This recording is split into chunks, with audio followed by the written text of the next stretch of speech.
مسلمانوں کو قطعاً پریشان ہونے کی ضرورت نہیں ہے، اس لیے کہ کیا آپ سمجھتے ہیں کہ آپ صرف انڈیا میں رہتے ہیں، دنیا میں کہیں اور آپ کا وجود نہیں ہے؟ مسلمان امریکہ میں رہتے ہیں، مسلمان برطانیہ میں رہتے ہیں، مسلمان آسٹریلیا میں رہتے ہیں، دنیا کے بہت سارے ممالک میں مسلمان رہتے ہیں، کیا وہاں ان کا مسلم پرسنل لا ہے؟ نہیں ہے۔ تو وہ کس طریقے سے رہ رہے ہیں؟ وہ وہاں پر بھی اپنے قرآن و سنت کے اوپر عمل کر رہے ہیں۔ کتنی ہی خواتین ایسی ہیں کہ جب طلاق اور نکاح کا مسئلہ ہوتا ہے، عدت کا مسئلہ ہوتا ہے، تو وہ امریکہ میں، انگلینڈ میں، آسٹریلیا میں جو سول کورٹس ہیں وہاں نہیں جاتی ہیں، حالانکہ سول کورٹس میں ان کو فائدہ ہے، دنیاوی فائدہ زیادہ ہے۔ مثال کے طور پر اگر ایک مسلمان عورت کورٹ میں چلی جائے اور کورٹ میں جا کر وہ یہ کہے کہ مجھے طلاق چاہیے اور مجھے ساتھ میں لائف ٹائم سپورٹ بھی چاہیے، صرف عدت کے دوران نہیں، تو جو حکومت، جو عدالت ہے، وہ اس کو لائف ٹائم سپورٹ دے گی یہاں تک کہ وہ دوسری شادی نہ کرے لے۔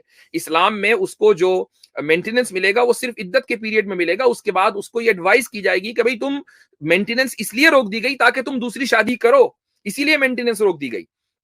تو یہ جو مسلمان جو انگلینڈ میں، امریکہ میں، آسٹریلیا میں اور دنیا کے دوسرے ممالک میں رہتے ہیں، وہ اپنے پرسنل لاس پر خود سے عمل کر رہے ہیں۔ بڑی تعداد میں لوگ قرآن و سنت سے جڑے ہوئے ہیں۔ اٹ ڈزنٹ میٹر کہ جو سول لا ہے وہ کیا کہہ رہا ہے۔ تو مسلمز کو انڈیا میں اس بات سے قطعاً ڈرنے کی ضرورت نہیں ہے۔ یونیفارم سول کوڈ آئے گا، اس کو آپ روک نہیں سکتے چونکہ آپ کا اختیار نہیں ہے، آپ کیا کر رہے ہیں۔ آپ زیادہ سے زیادہ لا کمیشن میں اپنی اوپینین دے دیں گے، وچ آئی سپورٹ، کہ آپ کا یہ قانونی حق ہے کہ آپ لا کمیشن آف انڈیا کو ای میلز پہ ای میل بھیجیں، اور مسلم پرسنل لا بورڈ کی اس وقت مہم چل رہی ہے تو میں اس کو بالکل انڈورس کرتا ہوں کہ اگر بورڈ یہ کہہ رہا ہے کہ آپ اپنی اوپینین دیں، وچ از ویری گڈ، لیکن اگر آپ یہ سمجھتے ہیں کہ مسلم پرسنل لا آپ کی دینی تشخص کی بنیاد ہے، اگر آپ یہ سمجھتے ہیں کہ مسلم پرسنل لا ختم ہو جائے گا تو آپ کا ایمان خطرے میں آ جائے گا، اسلام خطرے میں آ جائے گا، جی نہیں، اسلام ان مسائل کے اوپر ڈیپینڈ نہیں کرتا ہے۔